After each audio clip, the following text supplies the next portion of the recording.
Les questions bioéthiques liées à la sobriété dans les soins naissent dans un contexte d'évolution sociétale rapide et de fragilisation du système de santé, lié au vieillissement de la population, à l'augmentation des maladies chroniques et des survulnérabilités, aux innovations biotechnologiques coûteuses, ou encore aux attentes sociétales élevées vis-à-vis de la médecine. La question du consumérisme médical, de la surmédicalisation et du mésusage des soins s'invite également dans cette réflexion. 30% des actes médicaux seraient en effet inappropriés ou non nécessaires. Dans ce contexte, et tel que le rappelle l'Académie nationale de médecine, la sobriété dans les soins, à l'opposé de la privation, est un mode d'exercice médical et soignant, et de consommation des soins, qui privilégie la pertinence et la qualité à la quantité.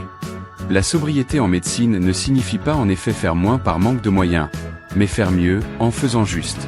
C'est une approche qui consiste à éviter les actes inutiles, à limiter les traitements excessifs, à réduire les examens non nécessaires, et à se concentrer sur ce qui apporte un réel bénéfice aux patients par des soins personnalisés, centrés sur la personne et adéquates.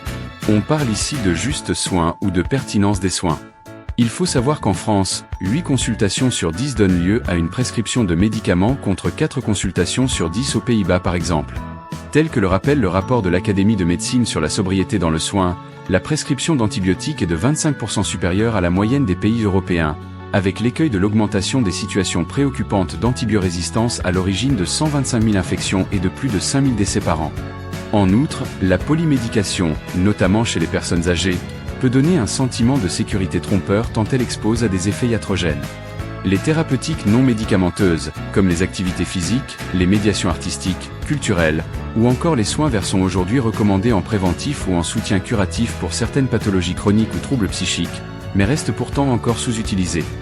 À cela s'ajoute le problème de l'extramédicalisation, c'est-à-dire la réponse de la médecine à des demandes sociétales fortes, portées par la fascination pour l'innovation, la culture du progrès, et l'intrusion de la financiarisation et de la logique de rentabilité dans le système de santé. Or, les conséquences d'une absence de sobriété sont nombreuses tant en termes de risques iatrogènes, d'inéquité, que d'impact environnemental et économique. Les actes de soins sont responsables d'un lourd tribut humain et financier, avec 8% des hospitalisations et 10 000 décès annuels en France.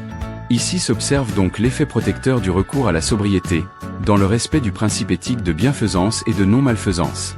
De surcroît, puisque les ressources médicales sont limitées, leur mésusage peut entraîner la saturation des services et l'allongement des délais d'accès aux soins. La sobriété contribue donc aussi à une meilleure justice dans l'accès aux soins. Il convient de rappeler que le coût des dépenses de la sécurité sociale est en progression chaque année. À cela s'ajoute l'augmentation du coût des médicaments, ou encore l'insoutenabilité des coûts des molécules onéreuses et des dispositifs médicaux innovants, amenant à des arbitrages budgétaires difficiles, à la fragilisation de notre système solidaire et au risque de prioriser et de développer les seuls soins rentables à court terme. Enfin, outre ces aspects économiques et de justice sociale, il faut savoir que l'activité de soins génère 8% de l'émission nationale de gaz à effet de serre avec 49 millions de tonnes de CO2. Le circuit du médicament représente 29% de cette émission, et celui des dispositifs médicaux 21%, soit 50% à eux deux. La baisse de la consommation excessive et inappropriée des produits de santé représente donc un levier contributif à la lutte contre le réchauffement climatique. Ces constats amènent dès lors à repenser le choix des productions, des prescriptions, et des circuits des médicaments et dispositifs médicaux, mais également la structuration globale des parcours de soins afin de réduire l'empreinte écologique des activités de santé et contribuer, dans un cercle vertueux, à la lutte contre le dérèglement climatique, la pollution et la perte de biodiversité qui pèsent lourdement sur la santé humaine. Les enjeux de la sobriété sont donc ceux d'une médecine plus pertinente, plus juste et plus durable, garante d'un système solidaire de santé. Il s'agit de prioriser le bon soin, d'apporter le bon traitement, au bon moment, à la bonne personne.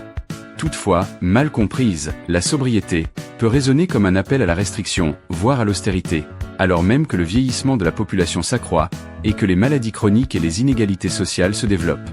De surcroît, comment défendre la sobriété en soins alors que nombre de personnes n'ont pas accès à des soins, ou subissent des attentes préjudiciables à leur santé, du fait d'inégalités territoriales ? La sobriété n'est pas simple à appliquer concrètement. Elle soulève de nombreuses tensions éthiques. Comment en effet définir un soin pertinent ? Jusqu'où appliquer la sobriété sans prendre de risques ? Et qui décide de ce qui est trop ? Il existe ainsi un risque majeur dans le périmètre de la sobriété.